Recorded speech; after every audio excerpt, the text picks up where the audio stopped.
عليك يا شافع المذنبين الصلاة والسلام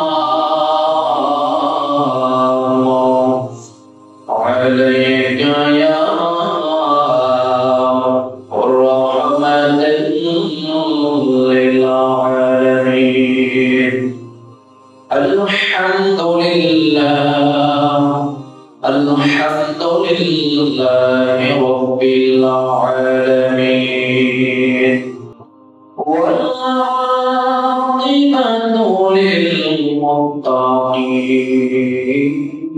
للمتقين والصلاة والسلام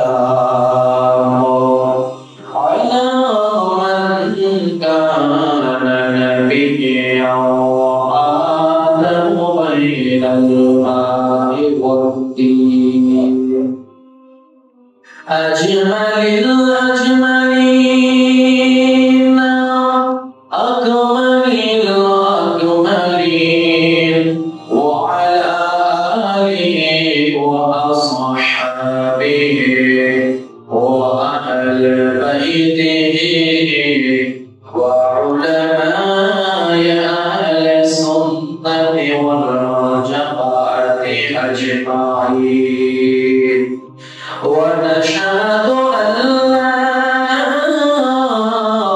إله إلا الله وحده لا شريك له ونشهد أن سيدنا إيماننا وقدوتنا وسندنا ومولانا محمدا عبد الله ورسوله الذي أرسله الله تعالى بالحق بشيرا ونذيرا وداعيا إلى الله بإذنه وسراجا وقمرا منيرا أما بعد فقد قال الله تعالى في كلامه المجيد وفي فرقانه الحميد أعوذ بالله من الشيطان الرجيم بسم الله الرحمن الرحيم والذين يكنزون الذهب والفضة ولا ينفقونها في سبيل الله فبشرهم بعذاب أليم صدق الله العلي العظيم وصدق رسوله النبي الحبيب الكريم وعلى النبي صلى الله عليه وسلم بني الإسلام على خمس شهادة أن لا إله إلا الله وأن محمدا رسول الله وإقام الصلاة وإيتاء الزكاة والحج والصوم ورمضان أو كما قال عليه الصلاة والسلام إن الله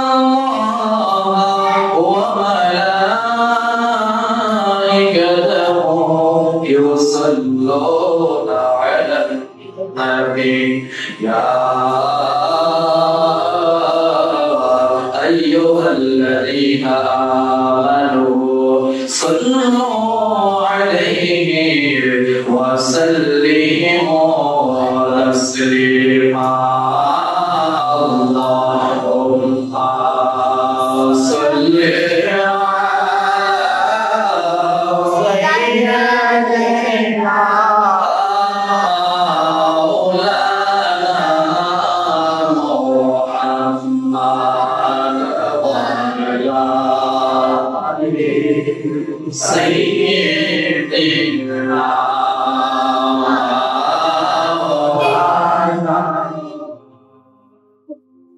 Madina, Madina, bole, kandi ami shorobadai, doya kore, doyale nabi, nayenge bar Madina.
حسبي ربي جل الله ما في قلبي غير الله حسبي ربي جل الله ما في قلبي غير الله نور محمد صلى الله نور محمد صلى الله لا إله إلا الله لا إله إلا الله لا إله إلا حياة المالك شيء الله موت المالك شيء الله لا إله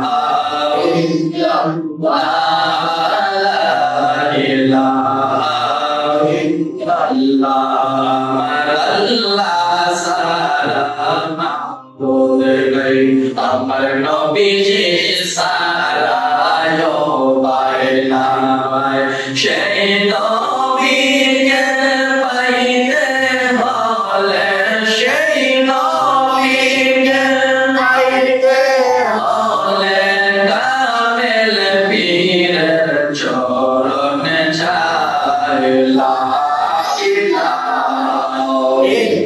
ইল্লাল্লাহ লা ইলাহা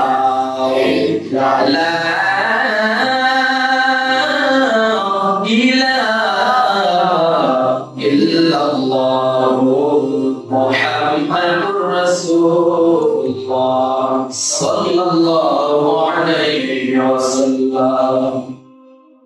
সম্মানিত হাজিরিন, মহান আল্লাহ পাক রব্বুল আলামিনের দরবারে অসংখ্য শুকরিয়া আদায় করব সেই মহান আল্লাহ রাব্বুল আলামিন আমাদেরকে গত জুমার দীর্ঘ সপ্তাহ দুনিয়ার বিভিন্ন ঝামেলা থেকে পার করে অসংখ্য অগণিত মানুষকে যাচাই করতেছে। যে মহান আল্লাহ রাব্বুল আলামিন আমাদেরকে আজকে জুমার দিনে পবিত্র দিনে দুনিয়ার বিভিন্ন ঝামেলা থেকে পার করে অসংখ্য অগণিত মানুষকে যাচাই করতেছে। যে আল্লাহ তাআলা দুনিয়ার মধ্যে তাম জগতের মধ্যে সর্বোত্তম উৎকৃষ্ট জায়গায় মহান আল্লাহ রাব্বুল আলামিনের ঘর মসজিদে আশরার সালাতুল জুমার নামাজ আদায় করার সুযোগ প্রদান করেছেন। এই জন্য প্রত্যেকের জবান থেকে উচ্চ কণ্ঠে বলি আলহামদুলিল্লাহ। এর চাইতে আরো লক্ষ লক্ষ কোটি সালাম পেশ করতেছি সেই নবীর উপর যিনি আগে মওলা রাসূলের মদিনা রাসূল আকরাম নূরে মুজাসসাম, যে মায়ার নবী দয়ার নবী উম্মতের দয়ার নবী পাগল পারা নবী সে তোরার মুখে উম্মতের জন্য গেলেছেন। এখনো রওজা পাকে শুনে গুনাহগার উম্মতের জন্য বিনতি করতেছেন। সেই মায়ার নবী দয়ার নবীর নূরানি কদম মুবারকে যেন আল্লাহ রাব্বুল আলামিন আমাদেরকে কবুল করেন। সত্যি বলি আমিন। মুহতারাম হাজিরিন, আজ হলো পবিত্র জুমাতুল আউয়াল মাসের চাঁদের প্রথম জুমার দিন, প্রথম তারিখ। আজকের খুতবার আলোচনার বিষয় আসছে যাকাত সম্পর্কে।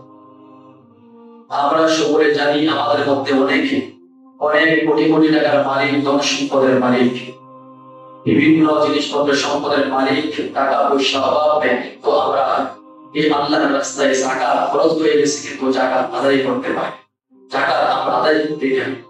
তো নামাজ যেমন ফরজ, রোজা যেমন ফরজ, হজ যেমন ফরজ, রমজান রোজা যেমন ফরজ, যে ব্যক্তির উপরে যাকাত ফরজ হবে তার জন্য যাকাত আদায় করা ফরজ। ইসলামের ভিত্তি হলো ৫টা।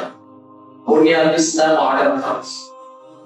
আমার আপনার নবীজি বলতেছেন ইসলামের ভিত্তি ৫টা।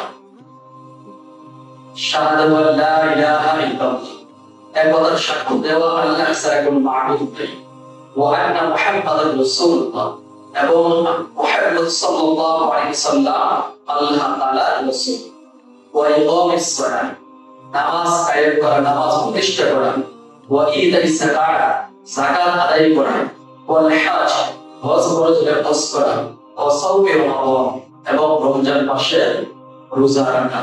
এগুলো ইসলামের ভিত্তি ৫টা। তাহলে আমরা বুঝতে পারলাম শুধু নামাজ পড়লাম, রোজা রাখলাম, হজ করলাম, কিন্তু যাকাত আদায় করলাম না, তাহলে আল্লাহ পাকের ৫টা ভিত্তি থেকে ৪টা ভিত্তি মানলাম, একটা ভিত্তি মানলাম। অথচ ফরজ বিধান যদি কোনো ব্যক্তি অস্বীকার করে সেই ব্যক্তি মুমিন থাকবে না, মুসলমান থাকবে না, ঈমানদার থাকবে না, সঙ্গে সঙ্গে সেই ব্যক্তি ঈমান কাফের হয়ে যাবে না। তাহলে যাকাতের কতটা গুরুত্ব, যে আয়াতে কারিমা তেলাওয়াত করেছি সেই আয়াতে কারিমার মধ্যে আল্লাহ পাক রব্বুল আলামিন বলতেছেন ওয়াল্লাযীনা ইয়াকনিজুনা আল-যাহাবা ওয়াল-ফিদ্দাতা ওয়া লা ইউনফিকুনাহা ফী সাবিলিল্লাহি ফাবাশশিরহুম বিআযাবিন আলীম। আল্লাহ বলতেছেন যারা স্বর্ণ রূপা বাক্সজাত করে রাখে, অর্থাৎ জমা করে রাখে, অথচ আল্লাহর রাস্তায় উহার যাকাত আদায় করে না, তাদেরকে ভীষণ আযাবের সংবাদ দিন। ইয়াউমা ইউহমা আলাইহা ফি নারি জাহান্নামা ফাতুওয়া বিহা হিবাকুম ওয়া জুনুবুকুম ওয়া যুহুরুকুম হাযা মা কানাতুম লিআনফুসিকুম ফাযুকু মা কুনতুম তাকবিসুন। আল্লাহ বলেছেন কিয়ামতের দিন ওই সকল স্বর্ণ রূপা ধন সম্পদ উযুবের আগুনে গরম করা হবে এবং তাদের মুখে, পাজরে এবং তাদের বিশ্বের গুহার দাগ বসিয়ে দেওয়া হবে, এবং বলা হবে এইগুলো হলো তোমার সেই ধন সম্পদ যেগুলো তোমরা দুনিয়ার মধ্যে জমা করে রাখতা, বাক্সজাত করে রাখতা, এই সম্পদগুলো হলো আমার। তাহলে দেখেন যাকাত আদায় না করলে আমার আপনার কেমন পরিস্থিতি হইতে পারে, কেমন ভয়ঙ্কর আযাব আমার মধ্যে আসতে পারে। হাদিস শরীফের মধ্যে আসছে রাসূল আকরাম সাল্লাল্লাহু আলাইহি ওয়াসাল্লাম বলতেছেন যখন কোনো ব্যক্তির উপরে যাকাত ফরজ হবে, তখন যদি ওই ব্যক্তি যাকাত আদায় না করে আল্লাহ পাক রব্বুল আলামিন তার উপরে বিভিন্ন আযাব তার উপরে বর্ষণ করে। তাহলে আযাব গজব যাকাত যখন বন্ধ হয়ে যাবে তখন তার উপরে আযাব আসবে, কারণ এটা আল্লাহ পাকের একটা ফরজ বিধান। এখন চিন্তা করে দেখেন, আমার আপনার ধন সম্পদ অহরহ রয়েছে, আমার আপনার অনেক ধন সম্পদ, অনেক টাকা পয়সা, সেগুলো আমরা শুধু ব্যাংকের মধ্যে জমা করে রাখি, বাক্সজাত করে রাখি, সঞ্চয় করে রাখি, কিন্তু আল্লাহ পাক বলেছে তোমরা আমি আল্লাহর রাস্তায় যাকাত আদায় করো, কিন্তু আমরা আল্লাহর রাস্তায় যাকাত আদায় করতেছি না। তাহলে আল্লাহ পাকের বিধান আমরা অস্বীকার করছি। আর যাকাত কাদের উপরে খরচ করি? যাদের কাছে খরচ বাবদ অতিরিক্ত অর্থ সম্পদ থাকে, 7.5 ভরি স্বর্ণ অথবা 52.5 ভরি রূপা অথবা এর সমপরিমাণ অর্থ সম্পদ অতিরিক্ত যার কাছে থাকবে, 1 বছর অতিক্রম হওয়ার পরে তার উপরে যাকাত আদায় করা খরচ হয়েছে। এখন কারো কাছে 7.5 ভরি রূপ স্বর্ণ আছে কিন্তু রূপা নাই, 1 বছর তার কাছে জমা, তার উপরে যাকাত খরচ। আবার মনে করেন আপনার কাছে 7.5 ভরি স্বর্ণ নাই, 52.5 ভরি রূপা আছে, 1 বছর অতিক্রম হয়েছে, আপনার উপরে যাকাত খরচ। এখন আপনার স্বর্ণ নাই, রূপাও নাই, অতিরিক্ত ধন সম্পদ রয়েছে, ওইগুলো মিলিত করে অতিরিক্ত আপনার খরচ বাবদ ছাড়া অতিরিক্ত ধন সম্পদ সেটাকে একটা হিসাব করবেন। সেটা হিসাব করার পরে যদি দুইটা থেকে একটা সমপরিমাণ হয়ে যায়, 7.5 ভরি স্বর্ণ অথবা 52.5 ভরি রূপা, এর যে কোনো একটা পূর্ণ সমান যদি হয়ে যায় আর সেটা 1 বছর আপনার কাছে থাকে, তাহলে আপনার উপরে যাকাত দেওয়া খরচ। এখন এখানে চন্দ্র মাসের হিসাব করতে হবে, চাঁদের হিসাব, বাংলা এবং ইংরেজি মাস হিসাব করলে হবে না। যাকাত খরচ হয় কি করে? চন্দ্র মাসের তারিখ অনুযায়ী হিসাব হয়। 1 বছর থেকে একদিন কম হলে যাকাত খরচ হবে না। পরিপূর্ণ 1 বছর তার মধ্যে থাকতে হবে, জমা থাকতে হবে, তখনই কি হবে? তার উপরে যাকাত খরচ হয়ে যাবে। এটা হলো যাকাতের হিসাব। এখন যারা যাকাত আদায় করে তাদের কি পরিণত, তাদের কি অবস্থা হবে? নবী করিম সাল্লাল্লাহু আলাইহি ওয়াসাল্লাম বলতেছেন, আল্লাহ যাকে ধন দিয়েছে সে যদি উহার যাকাত আদায় না করে তাহলে কিয়ামতের দিন তার সম্পদগুলো একবারে সাপে পরিণত হয়ে যাবে। তার সম্পদগুলো কি হবে? সাপ হয়ে যাবে, তার গলার মধ্যে পেঁচিয়ে ধরবে, তার 2 গালে, তার কপালে, তার পিঠের মধ্যে বিভিন্ন ভাবে দংশন করতে থাকবে আর বলতে থাকবে আমি তোমার সম্পদ, আমি তোমার ধন সম্পদ যেগুলো তোমরা দুনিয়ার মধ্যে জমা করে রেখেছো। এটা আল্লাহ কোরআনের মধ্যে বলেছেন, রাসূল জবান দ্বারা হাদিসের মধ্যে বলে দিয়েছেন। তাহলে ওই সম্পদ কার জন্য আজকে আমরা জমা করে রাখি? কার জন্য সে সম্পদ, সে টাকা ব্যাংকের মধ্যে জমা করি? আপনি দুনিয়ার মধ্যে আপনার সন্তানদেরকে, আপনার পরিবার ছেলেকে সুখে থাকার জন্য এত কষ্ট করে আপনি টাকা পয়সা ইনকাম করলেন আর ব্যাংকের মধ্যে রাখলেন, আপনার সন্তান দুনিয়াতে সুন্দরভাবে চলাফেরা করবে, সে দুনিয়ার মধ্যে শান্তিতে থাকবে। কিন্তু আপনি যখন ওই যাকাতগুলো আদায় করতেছেন না, যাকাতগুলো আল্লাহর রাস্তায় দিবেন না, তখন আপনি যখন অন্ধকার কবরে চলে যাবেন, ওই দুনিয়াতে আপনার ছেলেমেয়েরা থাকবে শান্তিতে সুখে, কিন্তু আপনি কবরের মধ্যে শাস্তি ভোগ করতে থাকবেন। তখন একটু আফসোস করলে কোনো কাজে আসবে না। যাকাতের কথা আল্লাহ তাআলা পবিত্র কোরআনে 32 জায়গার মধ্যে বলেছেন। 32 জায়গার মধ্যে যাকাতের কথা বলেছেন, 28 জায়গার মধ্যে নামাজের পাশাপাশি যাকাতের কথা বলেছেন।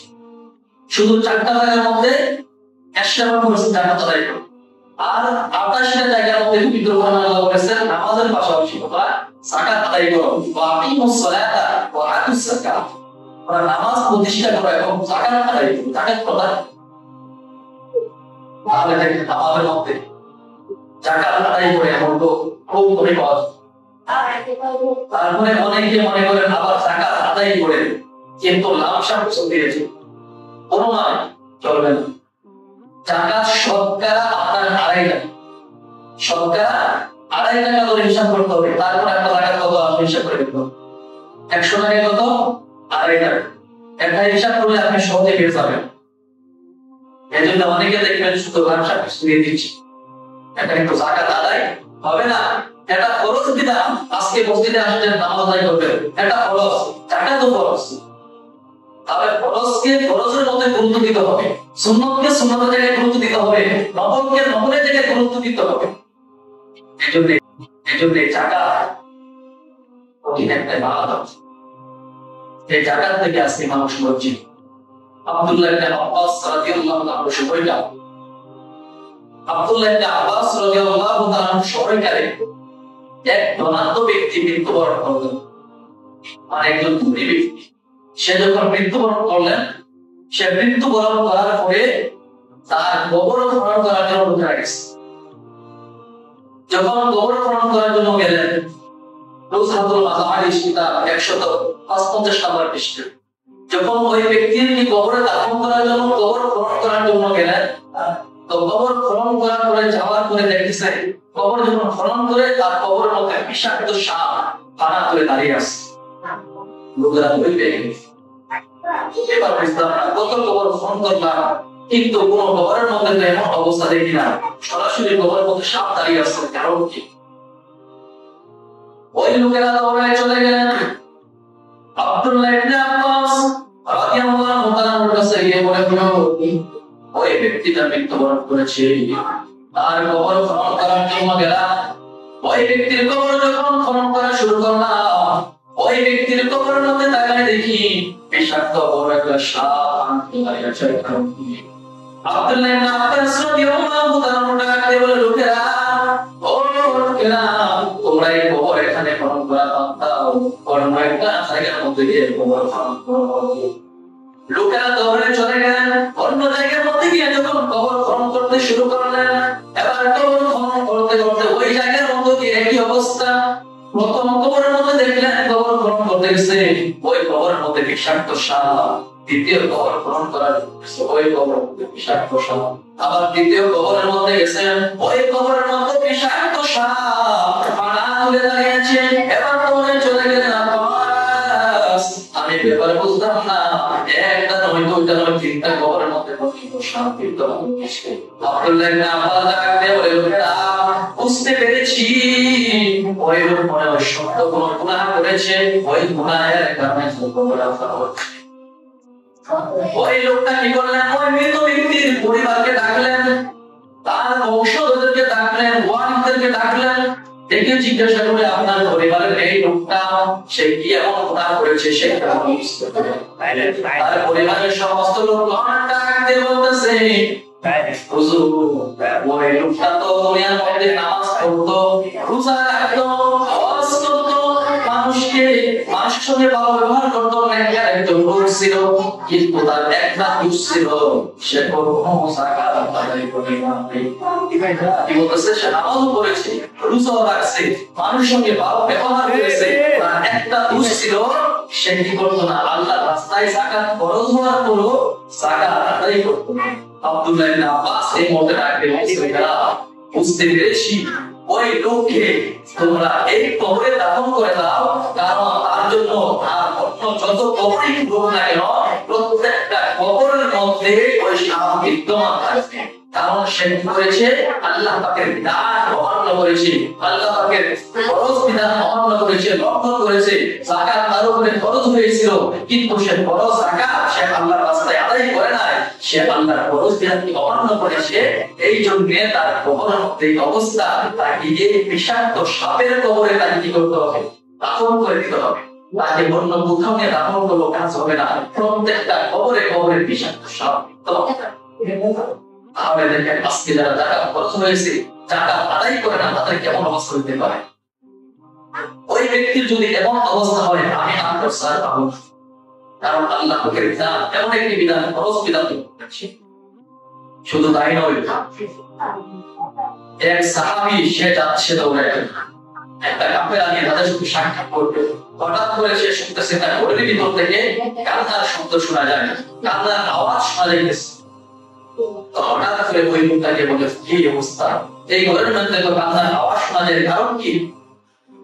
কারণ বলে বলুন। তখন তাকে বলতেছে, আমার ভাই গত কিছুদিন আগে মৃত্যুবরণ করেছে, কিন্তু আমার ভাইকে যখন আমি কবরের মধ্যে দাফন করলাম, সমস্ত লোকগুলো তাকে বাকি দিয়ে যার যার বাড়িতে চলে গেছে, কিন্তু আমি আমার ভাইয়ের মহাব্বত অন্তরে নিয়ে আমি কবরের পাশে কিছুক্ষণ সময় বসেছিলাম। হঠাৎ করে আমার কান দিয়ে আমি শুনতেছি আমার ভাই কবর থেকে প্রচন্ড আওয়াজে চিৎকার করছে, বড় বড় চিৎকার করছে, আর কান্নার সুর শোনা যায়। আমি এমন মুহূর্তে শুনতে পাই না, আমার ভাই কবর থেকে বলতেছে আমি নামাজ পড়ে আমার কি লাভ হয়েছে, আমার হজ করে কি লাভ হয়েছে, আমার রোজা রেখে কি লাভ হয়েছে, আমি এত সম্পদ জমা করে রেখে আসছি কিন্তু আল্লাহর রাস্তায় দান করি নাই, আমি এই গুনার শাস্তি এখন কবরের মধ্যে ভোগ করতেছি। ওই লোকটা মায়ের মহাব্বতে চলে গেলেন কবরের কাছে। কে আসে বলে কারণ কি জানতে চাই, সে কবর মাটি আপনি সরাইতে দেখতেছে কবরের মধ্যে এবং মধ্যে তার ভাই পুরোটা শরীরের মধ্যে জাহান্নামের আগুন এবং বিষাক্ত সাপ তার শরীরের মধ্যে ধ্বংস করছে। তার চোখের পানি ছেড়ে এই মুহূর্তে ওই ব্যক্তি বলতেছে আমি এই কারণে কান্না করতেছি, আমার ভাইটাকে আমি এত মহব্বত করতাম, এত ভালোবাসতাম, কিন্তু সবাই চলে আসছে, আমি আমার ভাইয়ের কবর থেকে আমি বাড়িতে আসতে মনে চাই না। আজকে আমার ভাইয়ের আযাব আমি নিজ চোখে দেখে আসছি, কিন্তু আজকে দুনিয়ার মধ্যে যারা আল্লাহর ফরজ বিধানকে অমান্য করে টাকা আদায় করে না, তাদের অবস্থা তো এমনই হবে। এই জন্য আমি কান্না করতেছি, এখন বেশি বেশি আমার কবরের ভয়, আমার কবরের আযাবের যন্ত্রণার ভয় আমার অন্তর মধ্যে।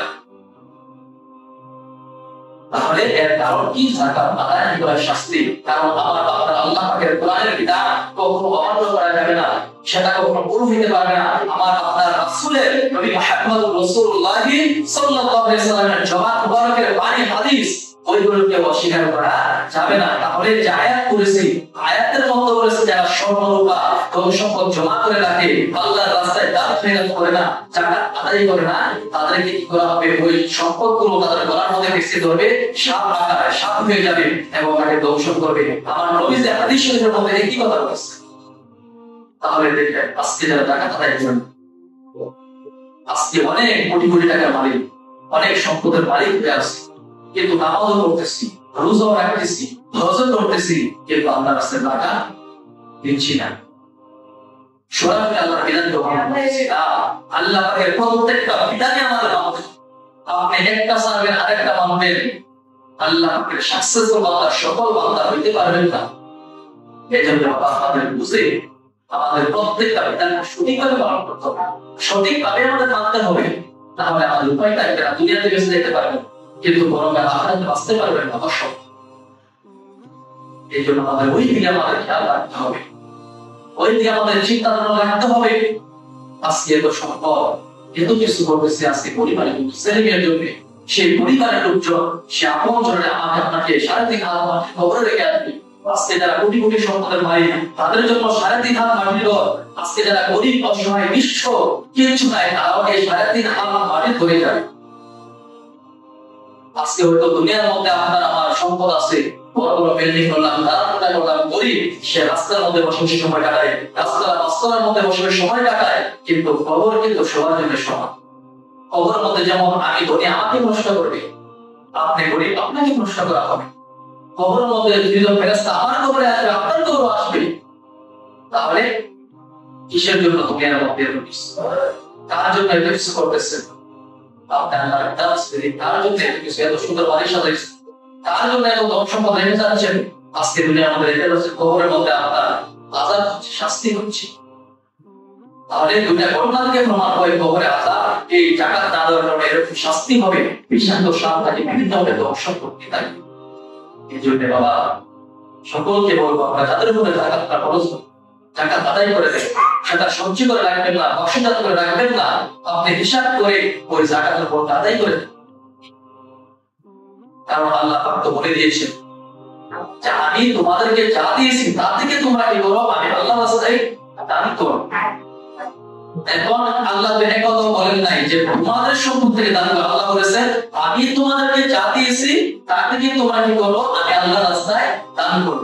এখন আল্লাহ আমাকে টাকা পয়সা দিয়েছে, সম্পদ দিয়েছে, আল্লাহ পাক দেন নাই? অবশ্যই আল্লাহ পাক দিয়েছে, কিন্তু আল্লাহ পাক যদি আমাকে আপনাকে না দিত, আমরা কোথাও থেকে সঞ্চয় করতে পারতাম না। আজকে দেখেন আমি একটা রিজিক সন্ধানে বিভিন্ন জায়গায় দৌড়াই, দেশের বাড়িতে প্রবাসী জীবনযাপন করি, কিসের জন্য? রিজিক অন্বেষণ করার জন্য, রিজিক তালাশ করার জন্য। কিন্তু রিজিকের মালিক হতে পারবো, কারণ আপনি এত দূর প্রবাসী গেছে, দেশের বাড়ি ছেড়ে আপনার মানুষ 20,000 টাকা, আপনার ওপর একজন ভাই 50,000, 60,000, 1,00,000 টাকা, আপনি এখানে একটা রিজিক, সেটা আল্লাহ পাক আপনাকে পাইবে। তাহলে আল্লাহ এটাই বলেছেন তোমরা কি করো, আমি আল্লাহর রাস্তায় দান করো, আমি তোমাদেরকে যা দিয়েছি তা থেকে দান করো। কিন্তু আল্লাহ ইচ্ছা করলে বলতে পারতেন তোমাদের সন্তানকে দান করে দাও, আল্লাহ এটাও বলেন। তোমাদের সমস্ত সম্পদ দান করে, এটা আল্লাহ বলেন নাই। আল্লাহ একটা সিস্টেম করে দিয়েছে, একটা পদ্ধতি করে দিয়েছে যে এরকম ভাবে তোমরা আমি আল্লাহর রাস্তায় দান করো। তাহলে আল্লাহর রাস্তায় আমাদেরকে অবশ্যই দান করো, আর দানটা হতে হবে আল্লাহকে সন্তুষ্টির জন্য। কোন লোক দেখা হবে দান করলে দান কবুল হবে না। কারণ হাদিস শরীফের মধ্যে আসছে অনেক দানবী তারা দান করে জাহান্নামে যাবে, অনেক হাজি তারা অস্ত্র জাহান্নামে যাবে, অনেক নামাজি তারা নামাজ পড়ে জাহান্নামে যাবে। কারণ কি? ওই যে সে দান করছে তাকে মানুষ বলতো দানবী, সে সম্পদশালী ছিল, কিন্তু তাকে দানবী বলে সবাই ডাকতো। সে লোক দেখার মধ্যে সে দান করতো, ওই লোকটা জাহান্নামে যাবে, জান্নাতে যেতে পারবে না। আবার অনেক হাজি সাহেব তারা দুনিয়ার হজ করে আসছে আল্লাহ সন্তুষ্টির জন্য না, লোকটাকে হাজি বলবে এই জন্য সে হজ করেছে, সে কিন্তু জাহান্নামে যাবে। এই জন্য প্রত্যেকটা ইবাদত হতে হবে কারণে আল্লাহ সন্তুষ্টির জন্য। قل إن صلاتي ونسكي ومحياي ومماتي لله رب العالمين। আল্লাহ পাক নবীকে বলেছেন, নবী আপনি বলেন আমার নামাজ, আমার রোজা, আমার কুরবানি, আমার হজ সবকিছু একমাত্র তার জন্য, লিল্লাহি রাব্বিল আলামিন, একমাত্র আল্লাহ পাকের সন্তুষ্টির জন্য। এই জন্য বাবা নামাজ পড়ো, সালাত পড়ো, হজ করো, যাকাত করো। ইসলামের তিনটি পাঁচটা পাঁচটি আমাদের মানতে হবে। একটা ছেলে একটা কিন্তু অমান্য করার কোনো সুযোগ নাই। অবশ্যই অবশ্যই আমাদের পালনীয় কর্তব্য, কারণ আল্লাহ তো স্বাধীনতা দিয়েছেন, তুমি মানো আর না মানো, কিন্তু অবশ্যই তোমার জবাব দিতে হবে। দুনিয়ার মধ্যে না হয় তুমি কোনো কিছু করতে পারবে, তা আখিরাতে পরকালে আমি আল্লাহর কাছে অবশ্যই জবাব দিতে হবে। জবাব না দিয়ে সামনে একদম বাড়াইতে পারবো না। তাহলে বুঝতে হবে আমাদের যে দিকে চিন্তা করতে হবে, নামাজটা আমি করতেছি আল্লাহ সন্তুষ্টির জন্য হবে, কিন্তু লোক দেখানোর জন্য নামাজ পড়ি হবে না। হজ করেছি আল্লাহ সন্তুষ্টির জন্য, লোকে আমাকে হাজি বলবে আমার হজ করেছি হবে না। এইরকম প্রত্যেকটা ইবাদতই আমার কি করতে হবে, দান বলে থাকলে সবকিছু আল্লাহকে দিতে হবে, আল্লাহ সন্তুষ্টির জন্য হতে হবে। এই জন্য আমাদের সকলকে যেন আল্লাহ প্রত্যেকটা ইবাদত যেন আল্লাহ আমাদের সন্তুষ্টির জন্য হয়, সেদিকে আমাদের খেয়াল রাখতে হবে। আর আরেকটা কথা বলে দিই, আমরা মসজিদের মধ্যে আসি, মসজিদের আদব অবশ্যই আমাদের রক্ষা করতে হবে। মসজিদের কিছু আদব রয়েছে, অবশ্যই আমি আপনার আদবগুলো রক্ষা করতে হবে। মসজিদের মধ্যে আসবেন, যেখানে জায়গা হবে সেখানে সুন্দরভাবে বসে যাবেন, কাউকে উঠে বসার চেষ্টা করবেন না, এবং বসবেন নামাজের শুরুতে। মসজিদের মধ্যে বসবেন নামাজের শুরুতে। অনেকে তো সামনে পা দিয়ে বসে থাকে, এরকম অন্যায় কেউ করবেন না, কারণ আপনি আল্লাহর সামনে আসছেন, আল্লাহর মসজিদের মধ্যে আসলেন। আবার অনেকে না বুঝে দেখবেন অনেক সময় পা লম্বা করে দিয়ে বসে থাকে মসজিদের পশ্চিম দিকে, কেবলাতে। ওইগুলো করা যাবে না। মসজিদের মধ্যে আসবেন, আসার পরে কি করবেন, এখানের মধ্যে বসার আগেও কিন্তু যদি কেউ পড়তে চান নফল ইবাদত রয়েছে। যখন মসজিদে প্রবেশ করছেন এখানে দুপুর মসজিদ দুইটা, তারপরে ওযু করে আসলে ওযুর পানি শরীর থেকে ঝরার আগে আগে তাহিয়াতুল ওযু ওই নামাজটা পড়তে পারেন। এটা অন্যদিন না করুন, আপাতত জুমার দিন করার চেষ্টা করবেন, কারণ জুমার দিন সপ্তাহের সর্বশ্রেষ্ঠ দিন। ওই দিন আপাতত করার চেষ্টা করবেন, 2 দিনের কাজ করবেন। তারপরে আমরা সুন্দরভাবে নামাজের স্রোতে মসজিদের মধ্যে বসে যাবেন। মসজিদের মধ্যে প্রবেশ করবেন, সালাম দিয়ে দোয়া পাঠ করে দুরূদ শরীফ পড়ে মসজিদে প্রবেশ করবেন। বের হওয়ার সময় কি করবেন, নবীর উপরে দুরূদ সালাম করে মসজিদ থেকে বের হওয়ার দোয়া হয়েছে দোয়া পাঠ করে কি করবেন, মসজিদ থেকে বাহিরে বের হবে, ঢোকার সময় ডান পা দিয়ে বের হবে। ওই মসজিদে প্রবেশ করা আদব। এরকম অনেক আদব রয়েছে, ওগুলো ইনশাআল্লাহ সামনে আলোচনা হবে। কারণ আজকে যেহেতু সময় শেষ, এই জন্য আমি আবারও বলবো যাদের উপরে টাকা খরচ হয়েছে টাকাটা আল্লাহ রাস্তায় করে দেন। এই সঞ্চয় করে রাখা লাভ হবে না, অথচ দুনিয়ার আপনি গুনাহগার হয়ে যাবে। ওই অন্ধকার কবরে একটা শান্তি ভোগ করতে হবে। এই জন্য আল্লাহ পাক রব্বুল আলামিন আমাদেরকে আল্লাহ পাকের প্রত্যেকটা বিধান এবং রাসূলের তরিকা, রাসূলের আদর্শ মোতাবেক যেন আমরা দুনিয়ার জীবন চালাইতে পারি, আল্লাহ পাক রব্বুল আলামিন যেন আমাদের প্রত্যেককে তৌফিক দান করেন। সকলে বলি আমিন। ওয়া মা আলাইনা ইল্লাল বালাগ। আসসালামু আলাইকুম ওয়া রাহমাতুল্লাহি ওয়া বারাকাতুহু।